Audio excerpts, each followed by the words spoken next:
सभी रीट के विद्यार्थियों को नमस्कार। जो परीक्षा दे चुके हैं अब उनके लिए आज हम एक छोटे से टॉपिक पे बात करना चाहते हैं कि रीट की परीक्षा के बाद में जो आप लगातार देख रहे हो 5-6 दिन में 8-10 लोगों ने आत्महत्या कर ली, इसका क्या कारण है। इस विषय पे मैं एक छोटा वीडियो बना रहा हूँ और आप लोग इसको ज़्यादा से ज़्यादा शेयर करना कि कहीं ना कहीं ये लगता है कि 2-3 साल का ये जो गैप है उनका लंबी तैयारी के कारण लोग अवसाद या डिप्रेशन का शिकार हो रहे हैं। और ये डिप्रेशन का शिकार भी उसके साथी या उसके आस पड़ोस के मिलने जुलने वाले जिन्होंने रीट की परीक्षा दी है, मेरे को लगता है वही कर रहे हैं। किसी बच्चे के 135 नंबर आ रहे हैं, वो 128 132 वाले को फ़ोन करता है कि भाई मेरे 135 आ रहे हैं, मेरी तो नौकरी नहीं लग रही यार, मेरी खतरे में है। आपका कहाँ नंबर है? तो आपका नंबर कहाँ से आएगा। अब इस बात पे वो 128 वाला 132 वाला बच्चा डिप्रेशन में आ जाता है कि यार इसके 135 हैं, इसकी नौकरी नहीं लग रही। तो अपना कहाँ है नाम लिस्ट में? तो परफेक्ट बात है कि अपना नाम कहाँ से आएगा। मैं पहले तो उनसे ये पूछना चाहता हूँ कि भाई आपके 135 हैं,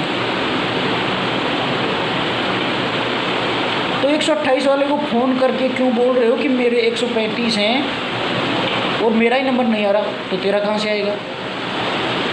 आपका काम है क्या कट ऑफ निर्धारित करना, उसका नंबर आएगा या नहीं आएगा और उस पर प्रेशर क्यों बना रहे हो। शिक्षा निदेशालय का मतलब है कट ऑफ निर्धारित करना। गवर्नमेंट किस लिए बैठी है, कट ऑफ तुम्हें निकाल दोगे तो फिर तुम ही बन जाओ ये सब कुछ। यूट्यूब पर जो कट ऑफ बनाते हैं इनमें क्या होता है कि जैसे कोई भी होता है जिसकी कम नंबर है वो भी अधिकतम नंबरों को निर्धारित करके उस पर क्लिक कर देता है और वो सर्वे बढ़ जाता है और इससे जो कम नंबर के बच्चे हैं वो डिप्रेशन का शिकार हो जाते हैं। भाई जिनके कम नंबर आ रहे हैं, ये कितने भी नंबर आए, पेपर सबका बेस्ट होता है अपनी तरफ से। कोई गलत करना नहीं चाहता वहाँ पे कि मैं 4 मेरी तरफ से खुद गलत करके आऊँगा या मैं गलत ऑप्शन भर के आऊँगा, होते हैं। तो जिनके कम नंबर आ रहे हैं, पेपर अच्छा हुआ है, ठीक हुआ है, उनसे फर्स्ट रिक्वेस्ट तो ये है कि आप ये फालतू को लोगों को फ़ोन उठाना बंद कर दो, आराम से मस्त रहो। एग्ज़ाम और भी हैं राजस्थान में, केवल एक ही एग्ज़ाम आता है कि बस कि रीट में जिसका नहीं हुआ वो कहीं पे भी नहीं हो सकता। ऐसा कुछ नहीं है। आज तक ऐसा संभव है कि जिसके रीट में नहीं वो नौकरी नहीं लगेगा। इसका मतलब रीट ही बस आपके टैलेंट को निर्धारित करने का एक ही तख्ता है कि बस रीट अगर पास कर दी तो आप में टैलेंट है, वरना अगर रीट फेल हो गए तो आप नहीं, मतलब आप जो मंदबुद्धि की श्रेणी में आ जाओगे क्या, जो लोग यूज करते हैं कि भाई यह तो डल है, मंदबुद्धि है। इसका मतलब ये नहीं है कि आप रीट में फ्लॉप हो गए तो आप किसी एग्ज़ाम में पास ही नहीं हो सकते या नौकरी नहीं लग सकते। ये जो अब की बार नया ढर्रा चला है, रीट इससे पहले भी हुई है और उसमें ये कोई नहीं करता था कि भाई साहब मेरे 135 आ रहे हैं और मेरा ही सिलेक्शन नहीं हो रहा। ये अब की बार नया ट्रेंड चला है और इसके कारण मेरे को लगता है कि 8-10 लोगों ने सुसाइड कर ली।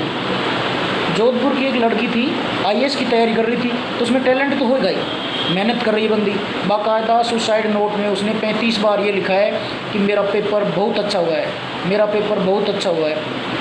फिर भी सुसाइड कर लिया रीट का पेपर देने के बाद में। क्यों? कहीं ना कहीं मुझे लगता है कि उसके नंबर उसके साथ वालों की तुलना में थोड़े कम थे और उन्हें फ़ोन पे कर करके प्रेशर बढ़ाया। बिल्कुल सही है। आज एक लड़का कायलाना झील में फिर जान दे दी। तो भाई आपका क्या जा रहा है, ज़्यादा नंबरों वालों आपका क्या जा रहा है। उसके घर वाले उसको किस परिस्थिति से पढ़ा रहे थे और किस परिस्थिति से उसका सब पालन पोषण किया है और इस स्टेज तक ला के गाला है, और आपके ज़्यादा नंबरों के कारण वो प्रेशर में आ गया और उसकी जान चलेगी, आपका तो कुछ जाएगा नहीं। उनके उस बूढ़े माँ बाप पे क्या बीतेगी जब वो एक जवान बेटा बेटी की अर्थी उठाएंगे और उसको अंतिम मुखाग्नि देंगे, उसका दुख दर्द आप क्या समझोगे।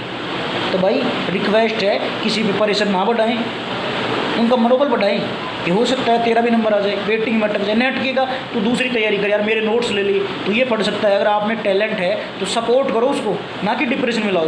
बिल्कुल सही। सपोर्ट करने के बहुत तरीके होते हैं। भाई मैंने इस तरीके से पढ़ा है, तू इस तरीके से पढ़, इस तरह से नोट्स बना, कहाँ कमी रह रही है उसकी कमी कहाँ पे है आप बता सकते हो। आप टैलेंट हो तो यार आप तूने इस तरह से ध्यान नहीं दिया, तूने पेपर पे अटैम्प्ट सही नहीं किया, तो वो आपका एक अच्छा व्यक्तित्व दिखाता है कि आदमी सामने वाला कितना सपोर्ट करता है। आप उस पर जाते हो, नेगेटिव बातें करते हो, उस पर डिप्रेशन बढ़ता है, फोन काट देते हैं।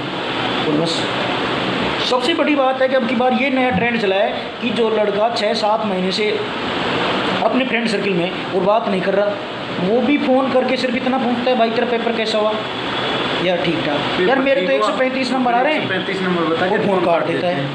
तो भाई तेरे 135 नंबर आ रहे हैं, 155 आ रहे होंगे, हो सकता है मिस प्रिंट हो जाए, 155 भी आ जाए, तो वो 55 तेरे काम आएंगे।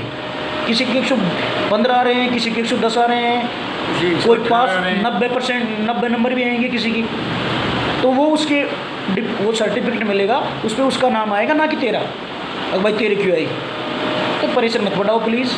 इनका ग्राफ है जो नीचे एकदम से आएगा, ऊपर जो नंबर है ना, जैसे 200 बच्चे हैं फिर नीचे गिरेगा ग्राफ एकदम से, ऐसा नहीं कि सभी बच्चे ऊपर रहेंगे, ग्राफ एकदम से गिरेगा और धीरे धीरे जो डाउन में है वो सब अपने आप सेटलमेंट हो जाएंगे। ऐसा तो कोई ये मत दिक्कत निर्धारित करो खुद का टैलेंट कि भाई मेरे रीट में इतने नंबर कम कैसे आए, क्या रीज़न रहा, और हाँ उस पर विश्लेषण करो कि अपनी कमी कहाँ रही है, मैं नेक्स्ट एग्ज़ाम की तैयारी करूँ तो उसके लिए क्या करूँ, या किसी से नोट्स लूँ, किस कोचिंग में करूँ, कौन सी किताब पढ़ूँ। ये आप भी बता सकते हो जिसकी ज़्यादा नंबर आ रहे हैं कि भाई यार तेरी यहाँ पे कमी रही है, तू ये कर सकता है। इसके बाद में नेक्स्ट एग्ज़ाम आ रहा है, पटवारी है जैसे ग्राम सेवक आ रही है, उस पर भी बात कर सकते हो। ये कौन बाबा तू रीट में नहीं लगा बस अब तेरा कुछ नहीं हो सकता, तू राजस्थान में सबसे बेकार बंदा है, इस ऐसा प्लीज़ ऐसा मत बोलो। वो भी आदमी है, वो गलतियाँ आदमियों से होती हैं, उसके क्या मतलब है। तो आपको धन्यवाद जिसके ज़्यादा सपोर्ट करो, और नेगेटिविटी मत करो यार। किसी की जान चली जाएगी आपकी नेगेटिविटी से, तो आप खुश हो क्या।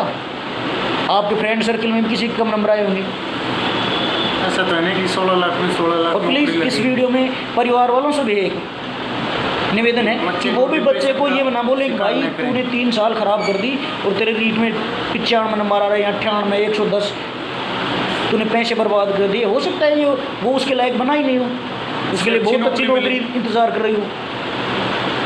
धन्यवाद।